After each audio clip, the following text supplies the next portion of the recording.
RVDTV watchers, we need to look out for each other in order to feel safe ourselves. What do we do as a society to keep ourselves safe, to protect ourselves? Because there's some really bad people out there. The kind of people that will kidnap you in your own car and have you drive them to an ATM, take all your money out, and then kill you and leave you for dead. What do we do with those people? How about the sickos that'll kidnap a little preschooler outside the school and throw that child in the car to take away to molest and dispose of like trash? What do we do with those people? I don't feel safe with them around. I know one thing, that's for sure. Those creeps do not want to meet my friend and this week's guest, Big Scott Schwartz. Dude, look at this guy. You know him. No, not the little dude, the big dude. Scott's an actor. You've seen him in Ocean's 11. You'll recognize him in Wrong Side of Town. Guess what? He also happens to be a cop. So what do we do with these sickos? Do we kill them? Do we lock them up forever? I'll go to Big Scott Schwartz to get his opinion. All right, RVDTV watchers, we're here at Venice Beach. This time, newbie to RVDTV, Big Scott Schwartz. Thank you, Rob. Yay. Right on, dude. What's up, man? What do you do? You wanted this. You didn't want that. That was gay, wasn't it? Does that look gay? It felt gay. All right, anyway. How about this? Let's put it out. Bam! No, let's put it out. Oh. This one. That felt gay. That felt good. Scott agreed that he would talk to me about the flawed justice system. And of course, we can attack that from many angles, and I'm sure we will in a few minutes here. But personally, I think of this right off the bat. We put the wrong people in jail. To be behind bars in a cage and have all your rights taken away and see nothing but the same sex every day, that is a form of torture. And we do that to people that don't belong there. Time after time after time, we end up seeing these little girls getting raped and killed, and the fucking killer was even on parole with, J.C. Dugard. That motherfucker had it for 18 years. He's on parole, reporting to his officer the whole time. Nobody saw anything. This asshole Sawell in Cleveland, they just found the 11 bodies, 10 bodies in a skull. He was on parole. Previous violent offense, both of them, from raping and shit. What do we do with them? Because they do not seem to be rehabilitatable. Scott, what you think? Well, as you know, I'm a member of the law enforcement community here in Southland. I won't elaborate on what department I'm with. I don't want to get called. But you're an actual police officer. Yes, that's correct. But I don't want to get called in the friends in high places. But I can't do anything about that tinted window ticket. Sorry. Anyway, yeah, when Rob asked me to comment on this, I just jumped at it because something people need to realize. You have all these liberals walking around out there, and they're talking about, oh well, we need to be more humane, we need to be more kind to the lawbreakers, and to a certain degree, yeah, that's correct. But to a certain degree, that's not correct. You have these child molesters being freed by the system, only to go out and do it again and again and again. Usually, the end of the line is murder. They commit murder. These people need to be locked away. They need to have a dedicated prison so that they're in a different prison than Big Bubba and the horrifying, hideous, real criminals, and put away so they do not harm anybody again. These diseases, child molestation, child predators, are not rehabilitatable diseases. They're stuff that stick with you for life. And when you put somebody away for 5 years or 10 years, they just get out with anger. People, friends of mine, have said to me, castration is the way to go. That's nonsense, because you read about people raping with a Coke bottle or some kind of foreign object like you used to have in your tights. And then actually the deal is they need to be put away for life after the first offense and never released in public again. Now, isn't that going to be a drain on our taxes, though? I mean, we're paying $20,000, $30,000 a year to feed this asshole that really doesn't deserve to live. I mean, that's debatable, right? Well, you talk about guys who are in the prison system like Joe Arpaio, the sheriff in Arizona, Maricopa County. You're a fan, aren't you? Big fan of that guy. He makes the prisoners pay for their bologna sandwiches. He makes them wear pink tights. The tent city. The tent city. Basically, he believes that I belong in jail. Probably. This guy is so. I mean, I'd be considered liberal if you put a label on me over conservative. So when I hear you say that, I automatically think of how conservative you are. Isn't it conservatives that want to lock up people that are just like have marijuana in their pockets? Isn't that more of like a conservative thing, is to lock people up because it's big business with the prison systems and everybody makes money off of keeping people up? Well, ultra conservatives believe that if you spit on the sidewalk, you should go to jail. The deal is, common sense will dictate to you that there's a line that you have to cross. There's a line that makes you dangerous. There's a line that makes you not fit in society. Yeah, not society, friendly. However, I saw a story on America's Most Wanted where this guy was arrested, convicted of child molestation, put in jail, and while he was in jail, he was writing this beautiful, beautiful poetry. And he sent it out, and a woman in a church read the poetry, and she was touched by the poetry. And when he was being released from prison, get creepy. Yes, he asked her, "Would you like a place to live when you get out of jail? Because you've been rehabilitated by the prison system." And he said, why yes.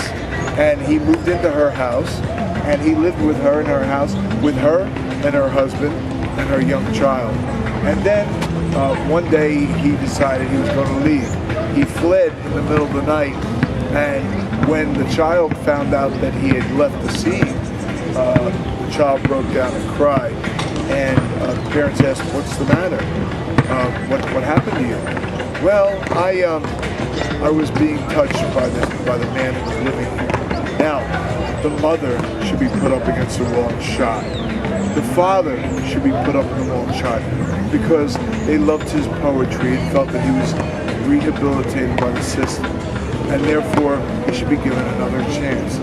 None of these guys should be given any more chance. I remember a police officer also in the same kind of similar situation on America's Most Wanted, where he was fucking the little kid or whatever, and they kept it on the hush. And when the mom found out about it, he was on the run. America's Most Wanted, by the way, best show on the air. I think it should be required viewing. They've captured almost 1,100 fucking fugitive assholes on the show. They're like 1,097, I think. I love the show.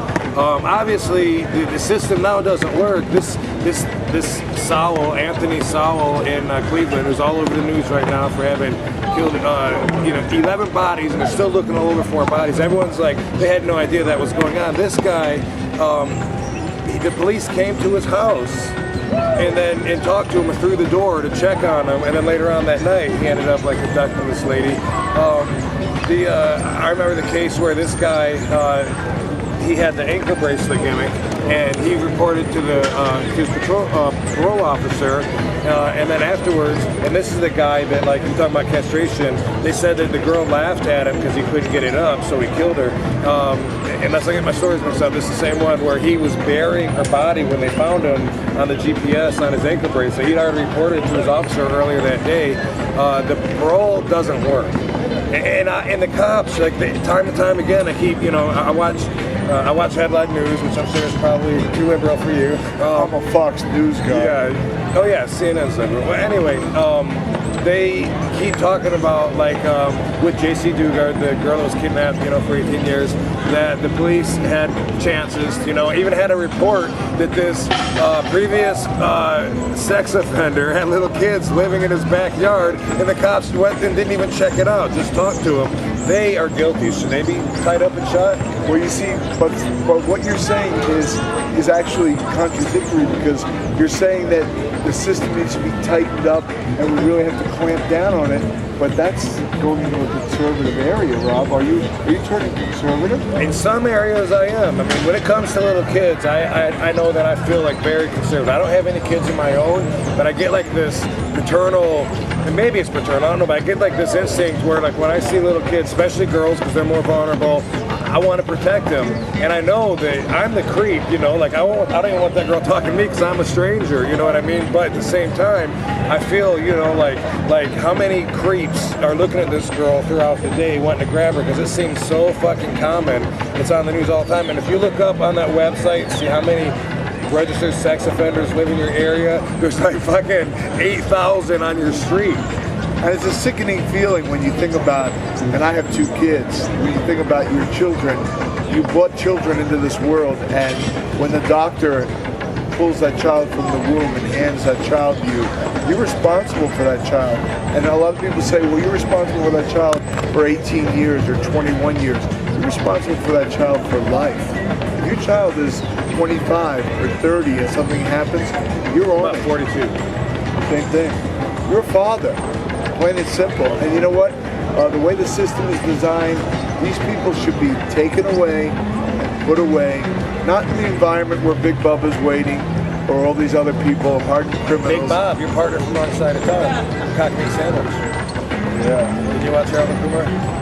No. Oh, he played Big Bob, who's the character that you're trying to, exact guy you're trying to describe. A waste of human flesh. I mean, a nice guy, a great talented actor. So, you know, a friend of mine who is a police officer, by the way, had this idea, and it really like made me think. It's weird because he was saying, and this was referring to the little girl that was snatched in Florida, that her body's found in a dumpster in Georgia. I mean, it happens so often that unfortunately, each time it's big news, it's only for a couple days, and then there's another case, all the time. Gotta do something. But he was saying, okay, we catch this monster that killed this little girl that was just walking from school or whatever, threw her away like trash. He was saying, if we catch that monster, we should tie him up like in the middle of an arena, sell rocks to people, and give the money to the parents, you know? And he said, I'd buy some rocks, wouldn't you? And I was like, fuck yeah. And it made me really think about it. You know, I really would, because I hate these monsters so much. It's positive and peaceful a person as I am. When I watch America's Most Wanted or the news, and I think about and I feel all this unimaginable grief that was caused senselessly, I want to punish them. Like, I have something that just makes me wish I could like go around and look for these people, like a real superhero, you know. And if I could have a chance to buy rocks, $100 a pop, whatever, I could just imagine not feeling bad at all watching that thing, you know, like split his skull and watch him twitch, and I can imagine like not even feeling bad. And I realize something like that could like overturn society. Like, it could really turn us somewhere dark. Well, I always said, you know, you have these gang members driving the streets, and they're shooting people at will. They're shooting at Jose over there, but the bullet hits a small child over there sitting at McDonald's with his mother and father. Take those people. They're tough gang members. They've proven it. They're really heroic, shooting a little girl in the street. They should take all those people, incarcerate them, and have an arena, and have a pay-per-view. And one gang member from the Crips should square off against one gang member from the Bloods, and fight to the death. And how many bloodthirsty people in this society do you think would pay $50 for a pay-per-view to see that? I know it would work. It would make us ugly people, but it would work. What about this? Could this possibly work? We take these people that are dangerous to society, people that lives we don't really care about, like we don't even think they deserve to live, but we don't know what to do with them. What if we put them all like in the front line, in the army or whatever, and sent them out to fucking battle? Would we just have like a legion of supervillains that would like turn on us, or could that be more of a way they could actually like pay their debt? I mean, it's like Armando, you shot 15 people in South Central LA. Take this weapon, this AK-47, and we're going to drop you right into Iraq. And it's a free-for-all. Go out there and show them who's boss. And if you do it, come back to the United States, we might let you go on the street. I don't know about that last part, you know. Well, they won't make it back from Iraq. That's the whole point, because they're not trained. It probably won't surprise you to learn that I'm not a fan of guns. All day long, man. I mean, 90% of the news is about somebody getting shot. You're right. Whether it's, you know, cops trying to justify shooting somebody, or a mistake was made, or it wasn't, and they got shot, or The best kids. way I ever heard it described, and I got to tell you, it shocked me. I'm watching the Virginia Tech news story unfolding on the news when all those children were needlessly slain in the classroom. You're going to learn and better your life, and you're still at risk in a classroom. And they were interviewing people, and they're like, yeah, we have to abolish guns, we have to get rid of guns, we have to get rid of them. And they had this hippie standing there, looking like a stoner. And he's looking at the camera, and I go, oh, I can't wait to hear what he says. And he looked directly in the camera, he said, if everybody in that classroom was armed, we would have only had one death today. Okay, but what a unique situation. Not unique, but what an odd situation that is. Not very often are you going to be hearing gunshots approaching you. You know, that's a good situation where you can get your gun, you can be prepared, and yes, you know, things could have been different that way. But usually when something happens, it's an element of surprise. I mean, if I'm going to mug you, I'm going to come up behind you with a gun because I'm going to catch you by surprise. You're not prepared. How many people are going to be ninja-esque enough to fucking reach in, grab their shit, you know, pull the trigger, take off safety, all that shoot? Usually they're fucked anyway. And if everybody had a gun, oh my God, how fast would the murder rate go up? And it would. A lot of people say no, people wouldn't kill as much because everyone else could have a gun, so that would scare them off. No, because it's the element of surprise. And there's so many people that are stupid in making good decisions. If every idiot had a gun, they'd be pulling out a gun at the lady at McDonald's, you know, that put onions on their burger when they said, no fucking onions! I'm sick of this shit! No fucking onions! I hate you! You know, that would happen all the time. But then again, it's common sense. Like that guy that in Fort Hood, Texas. You should have to have common sense to have a gun, right? Yes, you should. And most people don't have common sense.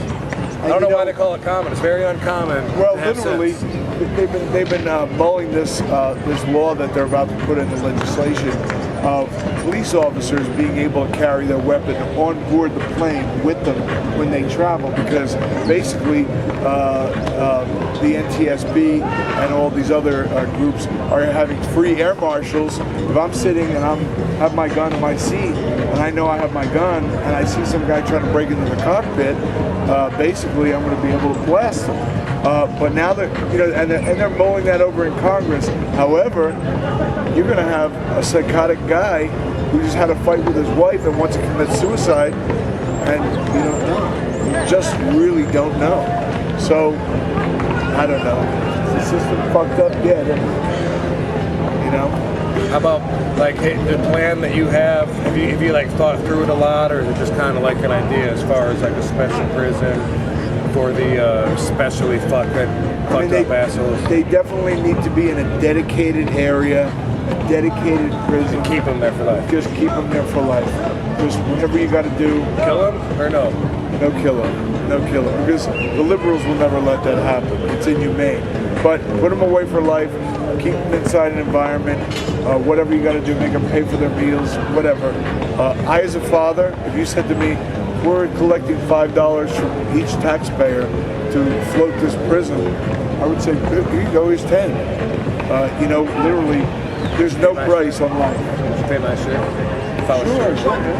If I only had $3, shipping. You still owe me breakfast, man, you cheap bastard. What the hell are you talking about? Hey, You get up too early, man. No one gets up and does breakfast at 7 a.m. What's that shit about? Do they? I'm a hard worker. All right, well, we got to do something. I love exploring this and hearing people's ideas, you know, because currently we're fucked. Appreciate it, Scotty. You got anything you want to plug? Any? Just my short film right now, which I'm filming, changinghandsfilm.com. There's a lot of great people in it already, and maybe you might see a cameo by RVD. Another great person.